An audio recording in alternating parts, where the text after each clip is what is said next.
Demon Slayer's Infinity Castle used these 3 genius ways to generate the perfect storm and set up a hype finale. The upcoming movie is destined to destroy every sales record and become the most successful anime film of all time. But how does such a seemingly simple show like Demon Slayer pull off such monumental hype? So in this video, I will go through the Demon Slayer story and talk about the genius ways they built up the most anticipated finale the world has ever seen. Before hopping into it, make sure you watch till the very end of the video, as our third and final point is the greatest and most ingenious method. First up, we have the Mugen Train building up the fateful rematch between Tanjiro and Akaza. We cut right after season 1 where the gang is looking to hop on the train and meet our first Hashira, Rengoku, as the death rates are mysteriously increasing on this train. But there is something much more evil lurking within the shadows. Bro, this job is so boring. I just want to go home, play Valorant, and goon. Hello? Let me smell your feet, little bro. Oh, please! I'm a virgin, be gentle!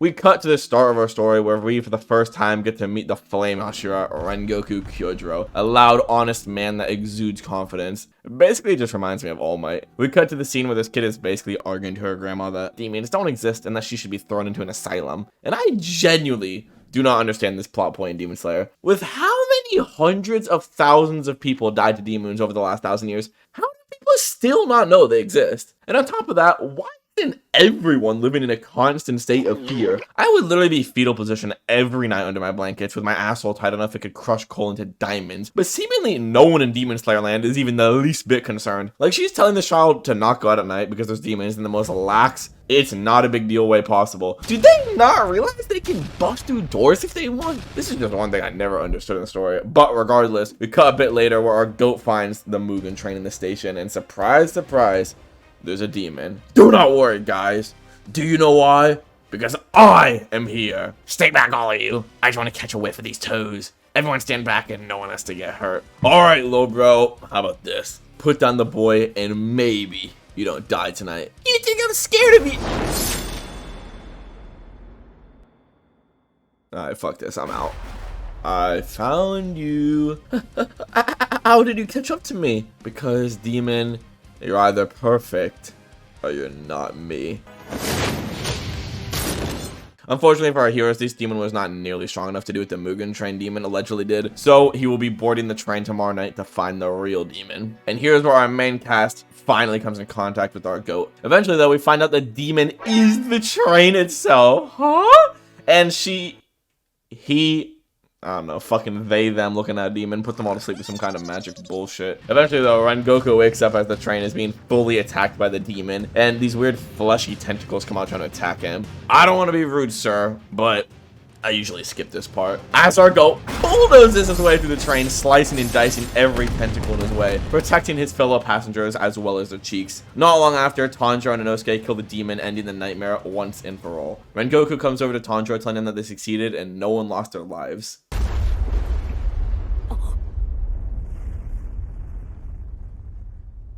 When out of nowhere, a new demon appears on the horizon, staring directly at them. I mean, demon shmeeman, they just took out a lower moon, and on top of it, they have the Flame Hashira there in Rengoku. It's gonna be light work for my boy. Wait, why does this one demon have its own soundtrack? What kind of aura does one need to command to have your own soundtrack? Upper 3? This means this is the 4th strongest demon in the entire verse. What the fuck is a monster like that doing here? Oh, you poor, poor, weak animal. I'll do you the favor of a quick death. Oh, that's a fine sword you got there. Buddy, the movie's almost over. People are trying to go home. Then I have a proposal for you. If you're so strapped for time, then why don't you become a demon? Then you'll have all the time in the world. No. I can tell you're strong, Kyojuro. Become a demon like me and you can train for an eternity after the endless pursuit of strength. No. The people came here for a sub 2-hour movie. We don't have time for eternity. I see. So in that case, Kyojuro, I'll make it quick for everyone. I can set up one of the most legendary fights in anime. Akaza sets up his technique and...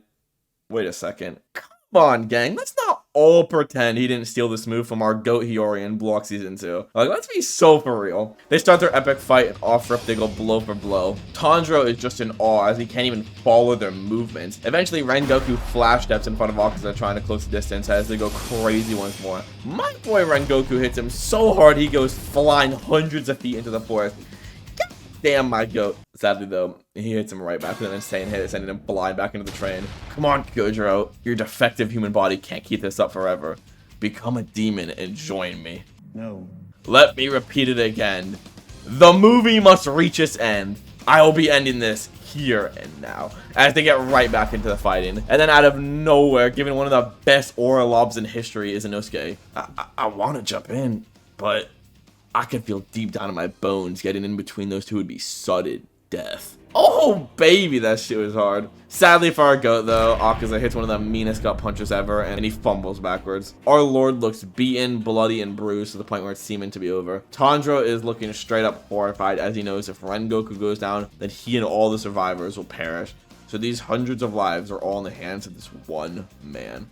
But do not fret, because our goat is not nearly out of this just yet. No need to worry, boys. You know why? Because I am here. And now for a lesson.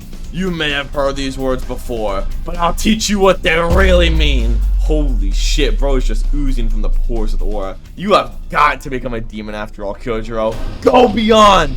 Plus, Ultra! As we get one of the most hype climaxes in modern anime. But sadly, to the dismay of Tanjiro and the audience, our boy Rengoku has become a Ren Donut. Kyojuro, this will kill you. You have to become a demon like me. You're truly one of the special few. Don't let your story end here. Don't worry though, guys. A hero's duty is to bring the villain to justice, no matter what. And that's exactly what Rengoku plans to do, as even with the hole in his chest, brings down his blade straight to Akaza's head. The sun starts to rise as Akaza starts to panic as he realizes he needs to kill Rengoku quickly to escape the sunlight. But our GOAT Rengoku is using a 120% of his potential to make sure he cannot move. No way am I ever letting go. You will die here and now. Inosuke runs in to help, and right as he tries to swing, sadly, he breaks himself free and just barely escapes into the forest away from the sunlight. Tanjiro is fucking livid though, watching him escape and kill his master as he absolutely sends a fucking torpedo with the sword, absolutely shish kebabbing Akaza. You're dead! Dead! Dead! Dead! Fucking dead! I'll fucking kill ya! But as the rage wears off, he falls to the floor, absolutely devastated that he not only watched someone he looked up to die, but the fact he was too weak to even help. Don't worry, young Komodo. The fact that you and everyone else survived means we are the real winners here today. Live with your head held up high, boy. No matter how devastated you are by your own weakness, remember to go plus ultra. I believe in you. And with that, ladies and gentlemen, grab a tissue if you need, because this was genuinely one of the most heartbreaking scenes in the entire show. But after this grand fight, we eventually cut to this random house of this random loving family with this nerdy ass looking kid. Yeah, he truly is a great kid. We adopted him. We've been raising him as our own. Although, he does suffer from a skin condition where he can't go out in the sun. We see this child in his room as the window suddenly burst open, revealing fucking Akaza. Huh? Muzan-sama. Muzan? Oh, that shit was low-key terrifying. Now, why Muzan, the king of all demons, is just pretending to be this random family's son makes no sense to me, but alright. I mean, I guess it's for he's like trying to do research there because they have a lot of books or something, but like just kill them and take them. I don't know. I'm sorry, Muzan. I was unable to locate the blue spider lily, but rest assured, as I killed a Hashira during my search. Akaza. You think killing one mere Hashira is such a grand task? I sent you there to kill the demon slayers, yet 3 survived. And to think you even suffered a blow from a swordsman who wasn't even a Hashira. How far you've fallen, upper 3. Get out of my sight. And as we see Akaza leave, he remembers Tanjiro screeching at him while he ran away, and his blood starts to fucking boil. He finds the sword Tanjiro launched through him, and he absolutely just starts going ballistic on it, taking out all of his anger on it. I remember what you look like, boy. The next time we meet, I swear I will have fun slowly breaking you. The story set up a fateful rematch set up by the gods themselves in this movie to have our GOAT Tanjiro avenge his fallen master by taking Akaza head on. What a brilliant way to set up your fight to have more than just flashy animation behind it, because this fight now has emotional weight to it never before in the show. And with that, we go to our second way they built up this masterpiece. We cut all the way back to the beginning of our show where we meet Zenitsu for the first time, and he's... What the fuck? Just let me hit once, gang, please! I'm gonna die soon in this hellhole of a job, so please let me just catch a whiff of some gooch. Hey, yo, Pikachu, what do you think you're doing? That is not a game, little bro. Get away from her.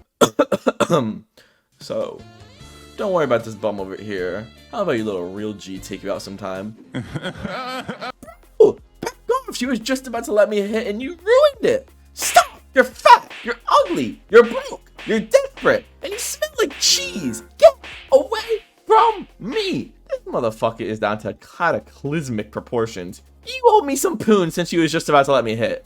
Dog. Listen, man, I'll level with you for a sec. I'm weak as shit, and considering the death rate in this job, I'm just trying to crack anything that moves before the inevitable. The scene keeps going on and on for a few more minutes to really just send the message to the viewers that this guy is pathetic, annoying, and a pussy with no shame or dignity. But you have to remember, he was one of the only survivors at the end of the final selection. The final selection was basically in the very beginning of the show, where they test you to see if you're fit to truly become a demon slayer by surviving the mountain. Somehow, though, he was one of the few survivors at the end of the test, so it begs the question, how did this scaredy cat pussy boy survive such a challenge? Well, keep watching and all your questions will be answered in due time. Eventually, our dynamic duo reaches a mysterious mansion all the way out here in the forest. They find some kids and they are shook to their core because apparently there's a monster that lives in this house and it abducted their brother one night. And while they're talking, a fucking child gets yeeted out of the house at 1 HP and explodes on the floor like a bag of ketchup. Hey kids, is this by any chance your brother? No. Oh, then who cares? Zenitsu, we're going in that house and finding their brother. You absolute worthless pile of monkey shit. If you won't come to the demon, I'll bring the demon to you. Okay. I'll help you, but please let me at least just bait you. And as they enter the house, what more? This absolute bum starts full crying, throwing an absolute hissy fit while Tanjiro is just trying to focus. And once again, you're thinking to yourself, 1, how did he survive the mountain? And 2, why is he even in the show at this point with how annoying he is? But then for some reason, the 2 mentally handicapped children wandered into the house behind them. Like, what are you doing? And as Zenitsu is panicking, he separates himself from Tanjiro. Zenitsu starts literally skittering out again as this kid just tries to hit him with the cold water. Dude, get a grip. You are freaking the fuck out holding on to a literal child for dear life. Do you have no shame? You have that sword for a fucking reason. So calm the hell down and let's think rationally. My dignity can't go any lower if I never had any to begin with. Why did I have to get stuck with this monkey? Eventually, Zenitsu gathers all of his current strength and bravery just to barely lead this kid throughout the house. And just look at little Jit over here. Bro's head's down as he's basically just accepted his fate at this point. Eventually, while Zenitsu starts full crying again,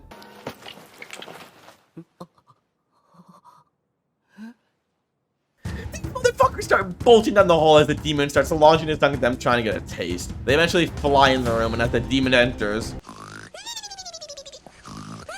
this fucking guy falls asleep at the wheel. Can you imagine you're a scaled... Can you imagine you're a scared child and your savior who's supposed to kill demons fucking faints at the sight of one? At this point, you just close your eyes and look into the sky as you know your time has come. And when all looks lost... excuse me? Let's get an instant replay on that one real quick. What the fuck? Even the demon is confused as our goblet stands up ready to strike. And is this guy still asleep? Bro takes sleepwalking to a completely new level. What the fuck? Where did that come from? Are we even sure this is the same guy? And here's where he answered our first question from earlier. He was able to survive the final selection from his uncanny ability to go nuclear when unconscious. Eventually, though, we get to see his backstory and how he came to be. He basically views his master as his own family since he saved him in the past, so he truly does want to live up to his expectations. He's aware of his own cowardice and hates himself for it. He constantly walks around thinking he isn't good enough, but he wishes he could do better. We also figure out that thunder breathing, which is what he studies, has 6 forms to it. But for Zenitsu, no matter how much he tried, he can only pull off the first form. But his master doesn't get annoyed with him. Instead, he tells him that if he can only use one move, then he just must hone it to perfection. Listen, Zenitsu, it's okay to cry. It's okay to run. Just don't ever give up. But while we are shown this strong bond between teacher and student, we are also shown the uglier side to his training. Get out of my sight, you bum. Aren't you ashamed of crying all day? Any time spent on you is wasted. But Gramps said, Gramps? Don't speak like he's family. He's a former Hashira. Show some respect. Almost no one gets the opportunity to get trained by Hashira, so why is he even wasting time on a loser with no talent like you? I know that. I know better than anyone. I have no family. So no one has ever had any hopes for me. They see someone cry or run away one time and think to themselves, this guy's no good.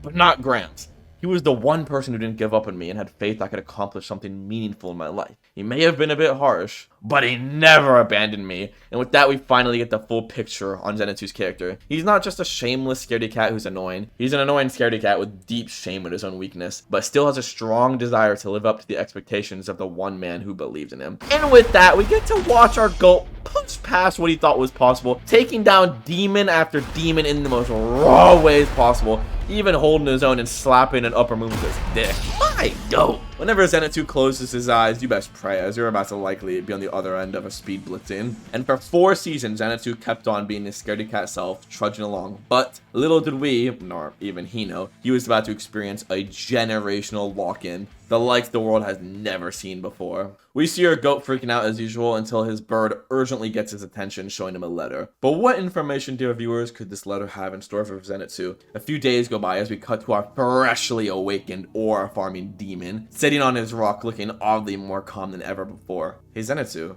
are you alright? You haven't said much the last few days, and I just want to make sure you're good. I now know what I must do.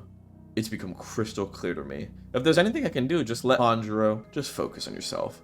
This is something I must do on my own. As we cut to our glorious king looking rawer than a motherfucker. Eventually, as we all remember, he falls into the Infinity Castle with the rest of the cast. For the first time in our story, Zenitsu is ready to eat ass, and he doesn't even need to be knocked out to do it. This one scene fed us Zenitsu fans for generations to come. Everyone's reaction to this scene was just pure cinema to watch as well. Everyone just knew he was gonna cook. Then now in the new trailer, we get this insane fucking image of Zenitsu in the castle. Keep in mind, this is the same guy who minutes before was literally tweaking on the floor at even the thought of encountering a demon. And now he's in the Infinity Castle with every demon, the 3 upper demons, and fucking moves on himself. And he's fully giga chatted out without even a single drop of sweat on him. Talk about going from 0 to hero. Also, I love how the fanbase made this image of him in King Von, because bro is just absolutely exuding YN energy from every pore in his body. Then we get the iconic this shit just sounds so raw, bro. The way he says gives me chills every fucking time. Now, just really quickly, I'm gonna go through what was in that letter. Now, it's a super small spoiler, and honestly, it won't change your movie experience at all. But if you don't trust me and you want to be just fully surprised, go to this timestamp on the screen. So the guy on the screen is the same evil monkey who has memed him all the way back in season 1, Kaigaku. Now, if you want to be really nitpicky, he's even the same monkey who guided the demon to Gyome and the children in his flashback. Overall, he's just a bad evil guy. The letter basically informed Zenitsu that his master, the one dude who never gave up on him, died a slow, painful death from seppuku, all because one of his students became a demon. Kaigaku had become the new upper 6, and Zenitsu was not going to take his master's death line down. I also just want to read this one line from the manga because it legit adds like 7 inches to Zenitsu's schlong from how badass it is. Hey Zenitsu, have you become a Hashira? Or can you use anything else besides the first form yet? You seem thrilled to have reached the very bottom of the upper ranks, even though all you did was merely fill in vacant spots. God damn, my boy Zenitsu absolutely shit on this bum. And now it's at this point where we have answered our second question from earlier. Why is Zenitsu even in the show? The answer, on screen.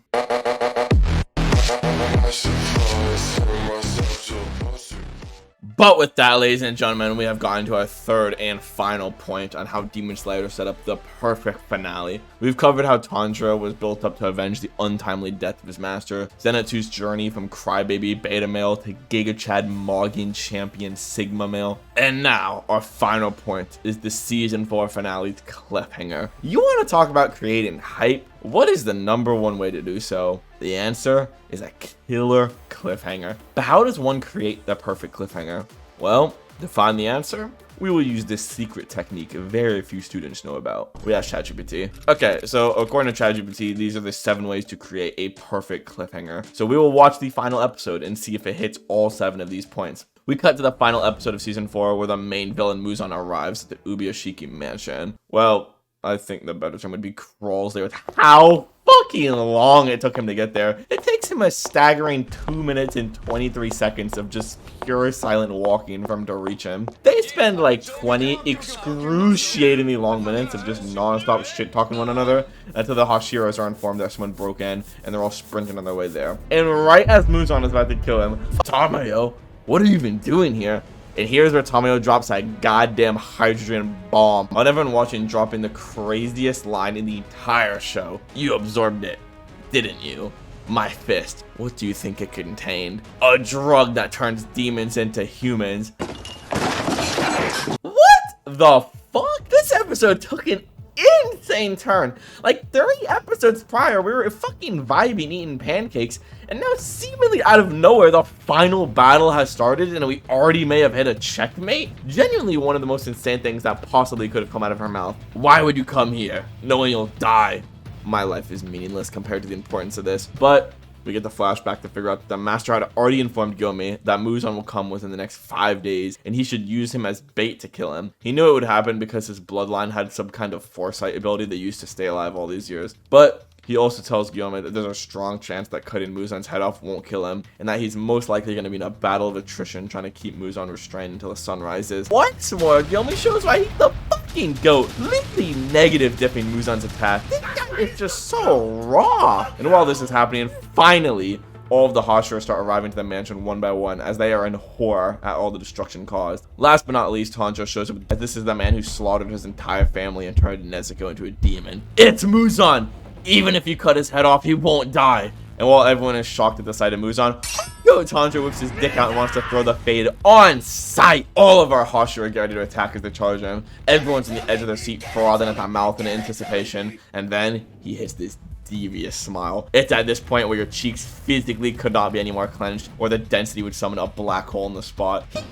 He drops all of them into the Infinity Castle. Oh my God, literally not a soul could have predicted this shit. And if you just think to yourself it's just a Hashira, no, you'd be wrong. Eventually, we see all the Hashira falling in really quickly. I just like to point out that all the Hashira look shocked and confused. And then you look at our 3 main characters and they look like this.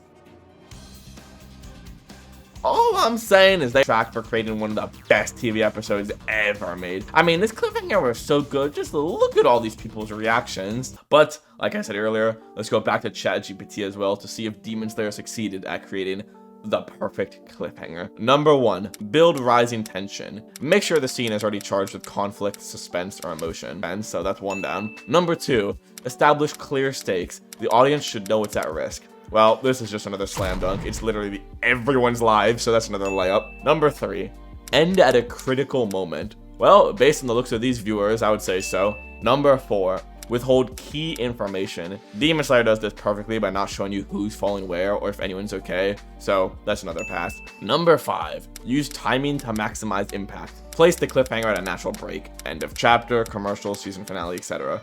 Check. Number 6, hint at the next step. The audience should immediately imagine multiple outcomes. Well, once again, it's fairly obvious with all the demons and demon slayers inside. People can think of almost infinite different outcomes of who will fight who and what will happen. And finally, number 7, balance, payoff, and patience. A good cliffhanger is a promise to the audience that the next part is essential. Well, considering it's the literal climax of the show, I would say what happens next is fairly essential. So, there you have it, folks. Even according to the ChatGPT, our GOAT, Demon Slayer checks every box for setting up the perfect cliffhanger. And when you mix a perfect cliffhanger, a fateful rematch, peak character development, on top of a goated soundtrack and breathtaking animation, it all comes together to create the peak of film. And trust you me, I will be there day one of it airing in my theaters, and I strongly suggest you to do the same, as this will be a once-in-a-lifetime experience. But yeah, if you're also planning on seeing this movie, make sure to like and subscribe, as it helps a lot. And yeah, I will see you guys in the next one.